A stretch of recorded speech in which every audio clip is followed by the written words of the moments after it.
नमस्कार. VAG academy YouTube चॅनलवर आपलं सहर्ष स्वागत आहे. या व्हिडिओमध्ये आपण 10 फेब्रुवारी 2025 रोजी महिला व बालविकास विभागाचा 3 शिफ्टमध्ये पेपर झाला. तर त्या तिन्ही शिफ्टमध्ये आलेले 19 प्रश्न आपण या व्हिडिओमध्ये पाहणार आहोत. खास करून दुसऱ्या शिफ्टचे जास्त प्रश्न आहेत त्याच्यामध्ये आणि GKचे हे 19 प्रश्न आहेत. त्या व्यतिरिक्त मराठी व्याकरण, इंग्लिश ग्रामर, बौद्धिक चाचणी यामध्ये कोणत्या टॉपिकवर प्रश्न आले होते ती माहितीसुद्धा आपण या एकाच व्हिडिओमध्ये पाहणार आहोत. व्हिडिओ शेवटपर्यंत पहा. या व्हिडिओला सर्वांनी लाईक करा, शेअर करा आणि VAG अकॅडमी हे यूट्यूब चॅनल सबस्क्राईब करा. जर तुम्हाला महिला व बालविकास विभागाचं ई-बुक विकत घ्यायचं असेल तर प्ले स्टोअरवरून विठ्ठल जोशी ॲप डाउनलोड करा आणि महिला व बालविकास विभाग ई-बुक विकत घ्या. याच्यामध्ये GKचे हे जे 19 प्रश्न आहेत त्यातले चालू घडामोडीचे प्रश्न सोडले तर 90% प्रश्न हे या ई-बुकमधूनच आले. तसंच मराठी व्याकरण, बौद्धिक चाचणी, इंग्लिश ग्रामर या घटकावर ज्या टॉपिकवर प्रश्न विचारले जात आहेत ते सर्व टॉपिक या ई-बुकमध्ये दिलेले आहेत. सुरुवातीला आपण कोणत्या टॉपिकवर प्रश्न आले होते त्यांची माहिती घेऊयात आणि नंतर 19 प्रश्न आणि त्यांची उत्तरं याची माहिती आपण घेऊयात. तर मराठी व्याकरणामध्ये पहा, सर्वनामावर प्रश्न होते, समास या घटकावर प्रश्न होते, विभक्तीवर प्रश्न आले होते. हे लक्षात ठेवा. TCSनं विभक्तीवर प्रश्न आत्तापर्यंत विचारले नाही, परंतु आज विभक्तीवर सुद्धा प्रश्न आलेले आहेत. समानार्थी शब्दावर प्रश्न होते, विरुद्धार्थी शब्द, शब्दांच्या जाती, वाक्प्रचार, त्याच्यानंतर विरामचिन्हे, वाक्यांचे प्रकार. हे झालं मराठी व्याकरणाचं. आणि मराठी व्याकरणामध्ये उतारा आलेला नाही आहे, हे लक्षात ठेवा. उतारा नव्हता. इंग्लिश ग्रामरमध्ये पहा, पॅराजंबल, त्याच्यानंतर spot the error, tense, fill in the blanks, त्याच्यानंतर synonyms, antonyms, proverb, idiom and phrases, paragraph आलेला इंग्लिश ग्रामरमध्ये आणि आर्टिकल या घटकावर प्रश्न आलेले.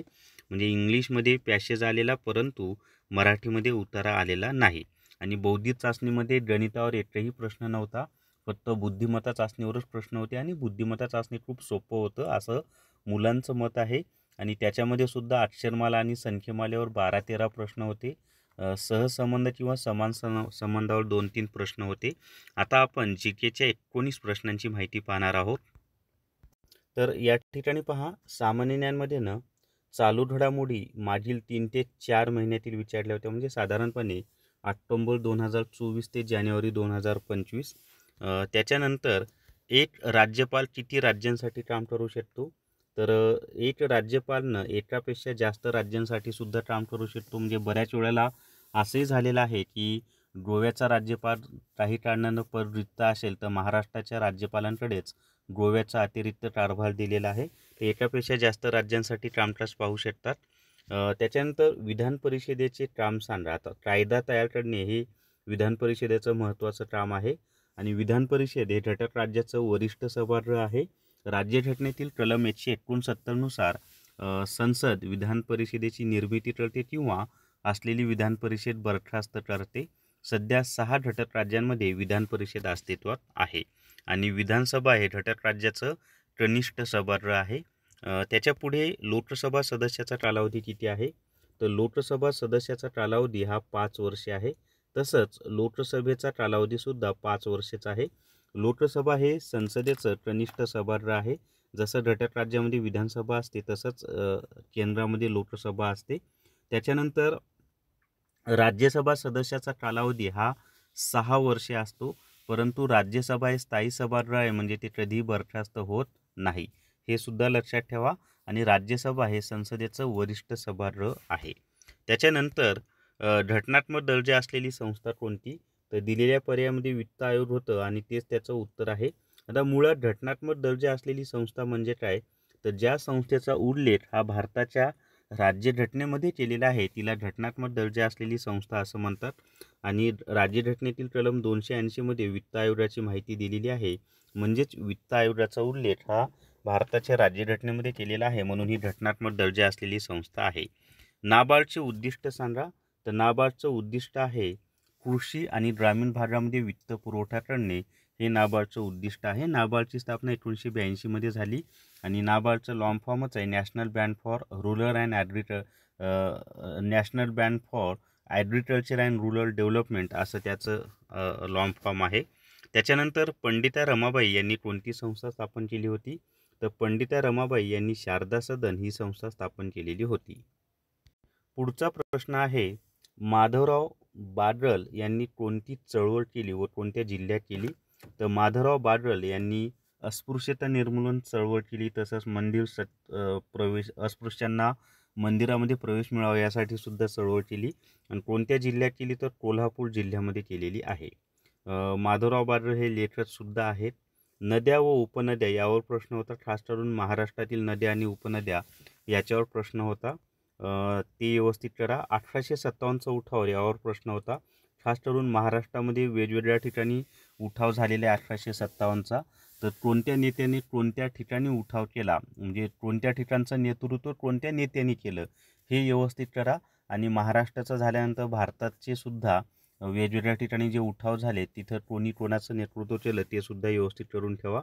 मागणी व पुरवठ्यावर एक प्रश्न होता. भारतात हवामान विभाग किती आहेत? तर भारतामध्ये पर्जन्यमानानुसार हवामान विभाग 7 आहेत, परंतु महाराष्ट्रामध्ये मात्र 9 हवामान विभाग आहेत. कृषी हवामान विभाग 9 आहेत महाराष्ट्रामध्ये. 2024मध्ये SDGमध्ये भारताचा कितवा क्रमांक आहे? तर 2024मध्ये SDGमध्ये भारताचा 109वा क्रमांक आहे. अशोक पंडित कोणत्या खेळाशी संबंधित आहे? तर अशोक पंडित हे शूटिंग म्हणजेच नेमबाजी या खेळाशी संबंधित आहेत. त्याच्या पुढचा प्रश्न आहे पहा, संजय गांधी राष्ट्रीय उद्यानाची स्थापना कधी झाली? तर संजय गांधी राष्ट्रीय उद्यानाची स्थापना 1969मध्ये झाली. संजय गांधी राष्ट्रीय उद्यान हे महाराष्ट्रातील मुंबई उपनगर जिल्ह्यातील बोरिवली या तालुक्यामध्ये आहे.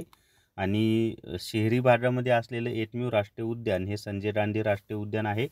तसंच महाराष्ट्रातील सर्वात लहान म्हणजे क्षेत्रफळाच्या दृष्टीने महाराष्ट्रातील सर्वात लहान राष्ट्रीय उद्यान हे संजय गांधी राष्ट्रीय उद्यानच आहे. 2018च्या जनगणनेनुसार भारताच्या लोकसंख्या वाढीचा दर काय होता? तर 2018च्या जनगणनेनुसार भारताच्या लोकसंख्या वाढीचा दर हा 1.64% होता. आदी शंकराचार्य यांचे जन्मस्थान कोणते आहे? तर आदी शंकराचार्य यांचे जन्मस्थान कालवडी हे आहे. त्याच्यानंतर महाराष्ट्रातील सर्वोच्च भौगोलिक बिंदू कोणता आहे? आता महाराष्ट्रातील सर्वोच्च भौगोलिक बिंदू म्हणजेच महाराष्ट्रातील सर्वात उंच शिखर. तर महाराष्ट्रातील सर्वात उंच शिखर हे कळसुबाई आहे, जे की अहिल्यानगर जिल्ह्यातील अकोले या तालुक्यात आहे. म्हणजे कळसुबाई हे शिखर अहिल्यानगर व नाशिक या 2 जिल्ह्यांच्या सीमारेषेवर, परंतु अहिल्यानगर जिल्ह्यात आहे आणि अहिल्यानगर जिल्ह्यातील अकोले या तालुक्यामध्ये आहे.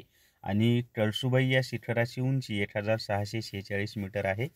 त्याच्या पुढचा प्रश्न आहे, भूविकास बँक कोठे, म्हणजे भूविकास बँकेवर एक प्रश्न होता. कोठे आहे म्हणण्यापेक्षा, कारण भूविकास बँक ही बऱ्याच ठिकाणी आहे. नेमका प्रश्न काय होता ते माहीत नाही, पण भूविकास बँकेवर एक प्रश्न आलेला होता. तर अशा पद्धतीनं 10 फेब्रुवारी 2025 रोजी तिन्ही शिफ्टमध्ये आलेले प्रश्न, खास करून दुसऱ्या शिफ्टचे जास्त प्रश्न आहेत. म्हणजे पहिले 18 प्रश्न हे 1 ते 18 प्रश्न दुसऱ्या शिफ्टचे आहेत, मग बाकीचे पहिल्या आणि तिसऱ्या शिफ्टचे आहेत.